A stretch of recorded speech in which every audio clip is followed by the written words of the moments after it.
are we all today? I hope you are well. Thank you for joining me this afternoon.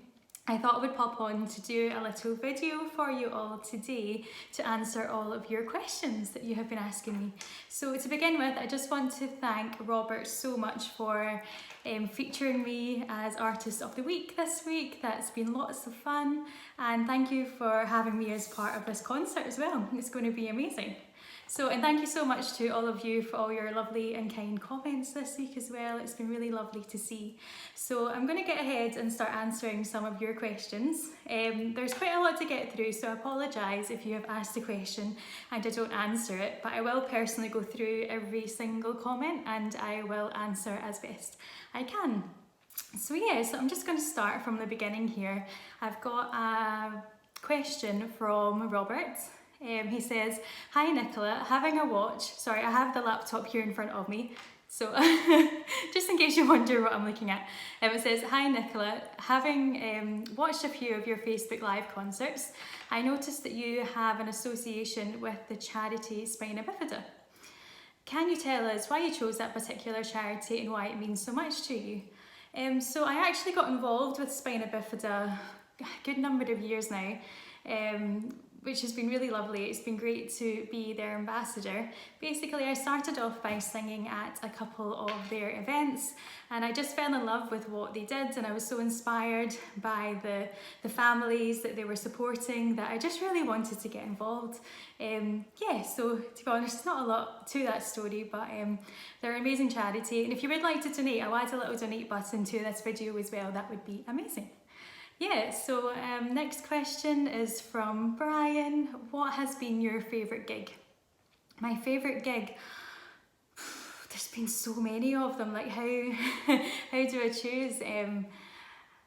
So in 2010, I won a national competition called Retail Trust Search for a Star.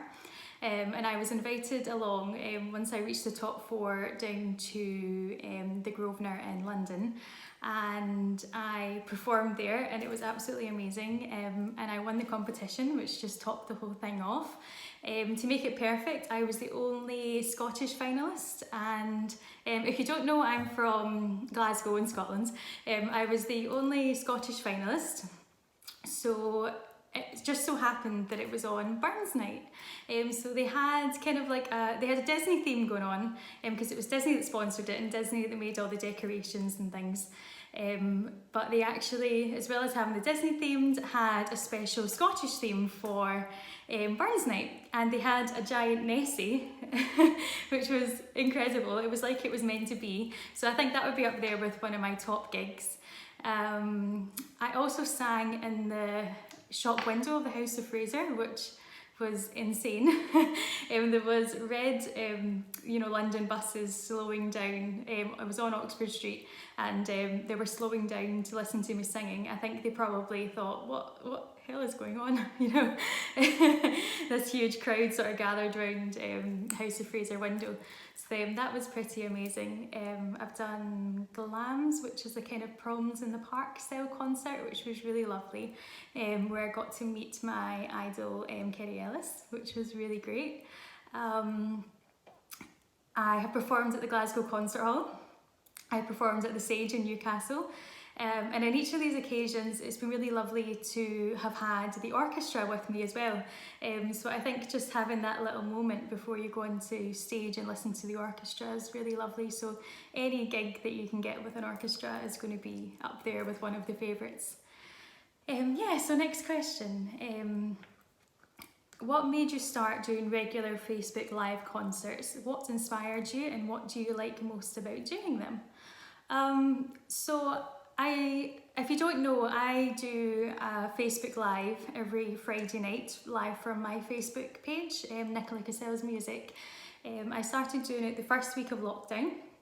So like most artists just now, and most musicians, we haven't been able to work as normal. All our gigs have been cancelled, which hasn't been great. So I thought that this would be a great way to keep on bringing my music to you. And also it gives me something to do as well. keeps me occupied during lockdown, and it's been so much fun. I have thoroughly enjoyed it, and I really hope that everyone that's been watching it has enjoyed it too. They're still going. I actually have one coming up on this, in fact tonight, sorry. If you're watching on the 19th of June, I have one tonight at 6 o'clock. But yeah, they're really great, and I have had lots of lovely comments from people saying that they've been looking forward to it all week, and I think it just really gives people just that little bit of, you know, hope for the week, and it gives them something to look forward to, and you know, hopefully I'm lifting some spirits along the way as well and keeping everybody happy during this time. Yeah, so next question is from Robert as well. Having watched a few of your live streaming concerts, you come over as warm, natural, modest and down to earth. Young lady, thank you so much, Robert. That makes people feel very comfortable and like they have known you for years. Oh, that's lovely, it's so kind of you. If you had to choose 2 words that best describes your personality, what would they be? I don't know. Hopefully you've summed it up for me there, Robert. Yeah. Sorry, I get a little bit shy when it comes to compliments. Yeah, so you have some beautiful dresses. Where do you tend to dress shop, and do you have a favourite dressing colour? I do have a favourite dressing colour. I have this gorgeous like princess fairy tale dress that I just love to wear, and it's red. Most of my wardrobe you'll find is red. I'm wearing red today, obviously. I do love a red dress. Me and my dad actually have a running joke though with the colour purple. So I do have a few purple outfits up my sleeve as well. Yeah, so, and my wedding dress, obviously, is my most favourite dress. I'm so sad that I only got to wear it once. Mostly I get things, I try and get a bargain when I can. I hate paying full price for things, unless it's worth it. So I'm always on the hunt through like even places like TK Maxx, ASOS, like places online. You know, I've got a couple of lovely dress shops. I'm originally from Ayr in Scotland, and there was a lot of dress shops about there as well, and it was good to have a little find and a little rummage through some lovely shops there too. Yeah. So next question is from Maureen Fitzsimmons. I hear you've been referred to as the Scottish Catherine Jenkins. Oh, thank you. I do get compared to Catherine Jenkins a lot, and she's asking me, does it ever annoy you? Of course it doesn't annoy me. It's a huge compliment to be compared to Catherine Jenkins. Like, of course it is. The woman is amazing, of course. Funnily enough, recently on my sort of Facebook memories, it popped up Catherine Jenkins forum where they were discussing me in the forum, which was really interesting. But I mean, all I can say is that as much as I might get referred to as a Scottish Catherine Jenkins, there's only one Catherine Jenkins, just the same as there's only one Nicola Cassells. Yeah, so next question. Have you ever been asked to sing your national anthem?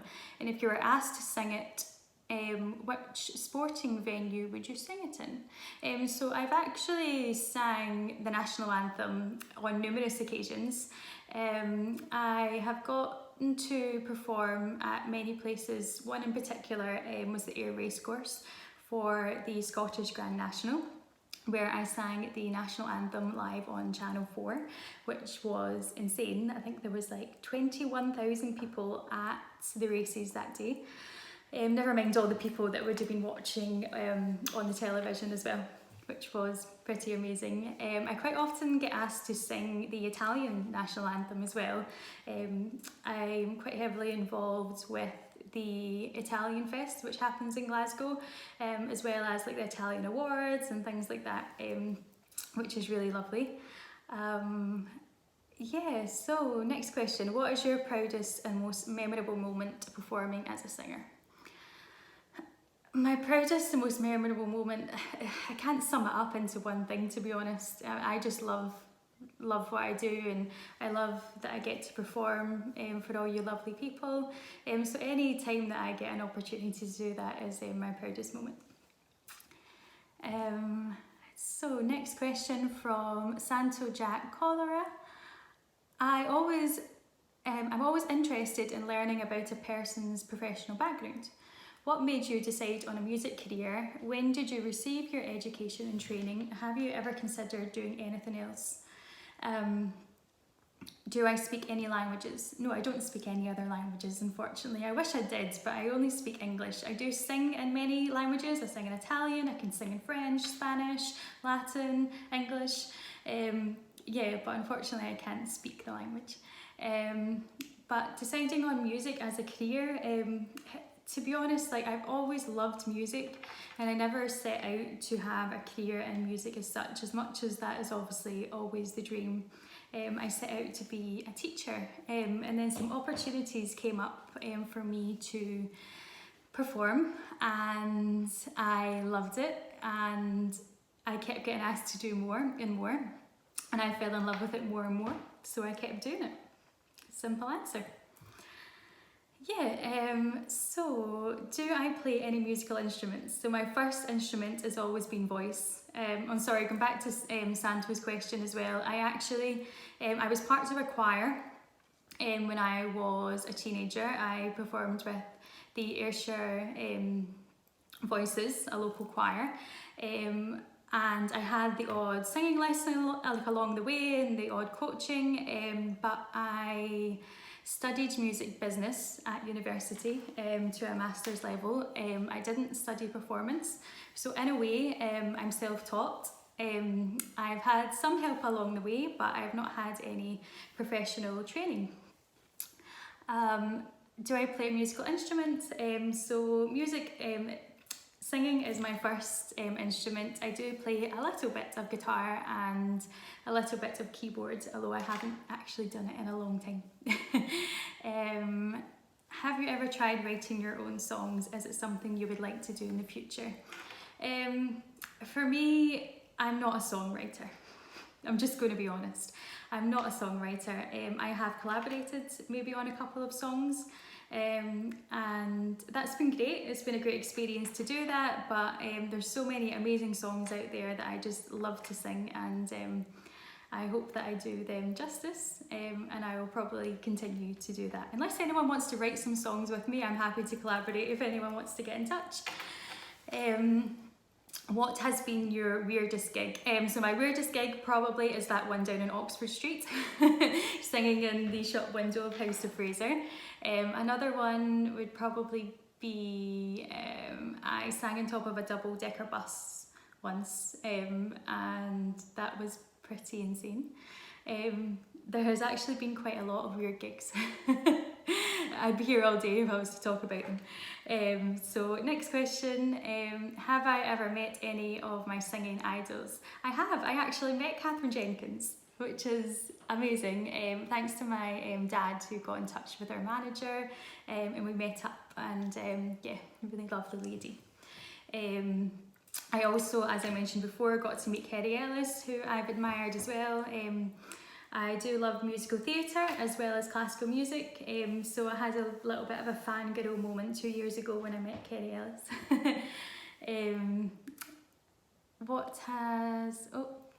Let's see. Have you ever had stage fright, and do you have a strategy or routine to help you before you perform? So I think, like most singers, you have those little bit of nerves before you go on to perform. Which is totally natural, and I think there would be something wrong if you didn't get nervous before a performance, because it shows that you really care about it, and it gives you that little bit of adrenaline as well to get out and do it. I still get those little bit of kind of jitters before I go on stage, but not as much as what I used to when I was a little less experienced. When I first started singing, in fact, I want to actually go back to when I was in primary 7, I think it was, and we did a school show, and I got given a solo, even though I had never expressed any interest to do so. And when it came to the live performance, I switched my microphone off so that no one could hear me, because I was so petrified of people hearing me. And then when I started singing lessons when I was 14, I I remember my best friend, and the two of us, like Heather and I, we both had lessons together, and we had our first lesson together, and she always describes it as that she was so worried that I was going to faint because I had gone so pale and I was so nervous. But you know, my singing teacher at the time was great, and she got me over that, and my love of music and singing just kind of grew from there. But you really just have to learn to control, to breathe. I think that's the best advice I could give, is learn how to breathe properly. Just take a little moment before you go onto stage and just take it all in. I always remember before I went onto stage in the Glasgow Royal Concert Hall, and the orchestra was playing and I was singing Love Never Dies, and there's a really long introduction to that. I think it's roughly about a minute long. So I remember standing backstage and I just took that little moment to just to just listen to the music and just take it all in and breathe and just find that kind of moment of calm, and then walked out and, you know, gave one of my favourite performances. So yeah. Next question, what have we got here? We've got one from Julie Hales. Do you have any plans to make an album? So currently I don't have any plans to make an album. I do have music available on iTunes, Google Play, all the usual places. I have my recent single, Somewhere in Time, which is available there to buy. If you want to go and check it out, that would be amazing. I would love to do an album though. So hopefully once all of this craziness blows over, I can maybe get back into a studio and get some recording done. That would be great. If we reach 500 members this week, will you sing and post a special song in this group to celebrate the achievement? So I'm going to post a video just after this one of me singing a song to commemorate 500 members in this group, which is amazing. So yeah, I'm going to do that. Next question. When are you coming to perform in Perth, Australia? Oh, I would love to, as soon as possible, please. My sister spent some time in Australia 2 years ago. She spent about a year and a half or so there, and she absolutely loved it, and I would love to go and visit. I actually have a couple of friends in Perth as well, so it would be really lovely to go out there and see them. Friends who are also from where I grew up in Ayr in Scotland.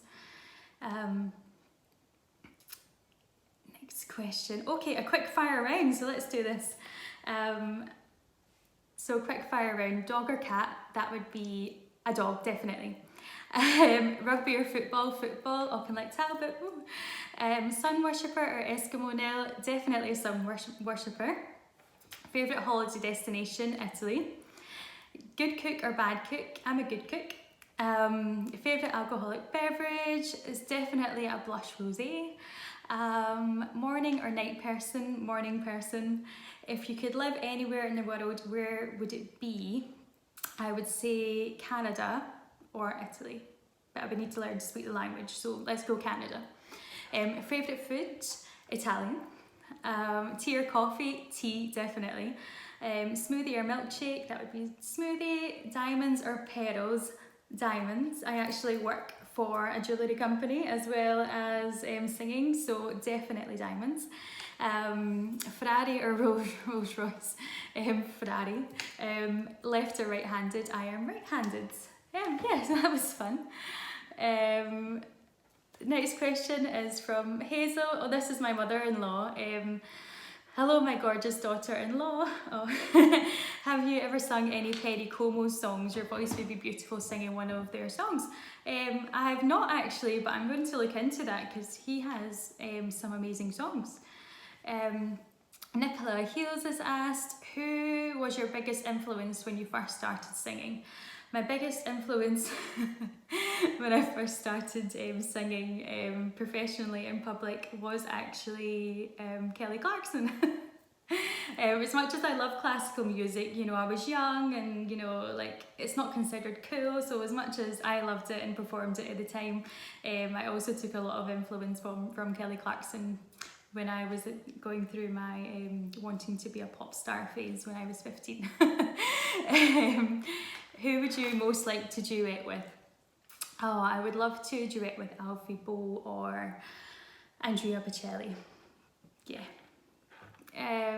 When the lockdown is over, would you do a concert in London so we can see you sing live? Yes, I would love to.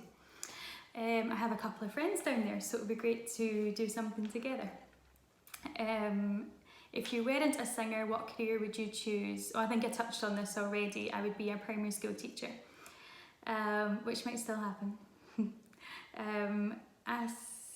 What is your most, oh, I think I've answered that question. Is music in your family, or are you the only one with a musical background? Music has always been something that's been in our family. I don't know of anyone in my family that has been a performer or anything as such. We've always just loved music. I have recently found out that my gran has a lovely voice. She has lots of records of you know, like operas, like Pirates. I remember Pirates of Penzance being played at my gran's, and she, you know, so many Gilbert and Sullivan records. And she loved a little bit of singing as well. My gran, actually, my other gran, my Granny Dunsmore, she taught me how to sing my first song, which is Somewhere Over the Rainbow. Yeah, so how old were you when you first started singing? So my gran taught me that song when I was 5. So probably as long as that. I've probably always sang. So yeah, so I think I've got through as many questions as I can for you at the moment, but it's been so lovely to do this, and I hope that you have enjoyed it. If you do have any more questions, just pop them in the comments below and I will try and answer them as soon as I can. As I said, I'm going to post a little video tonight in commemoration of reaching 500 members on this page. So thank you so much for joining me. My name's Nicola Cassells, and you can find me at Facebook at Nicola Cassells Music, and I hope to see you all soon, and I hope you're all staying safe. Thank you so much for watching. Bye.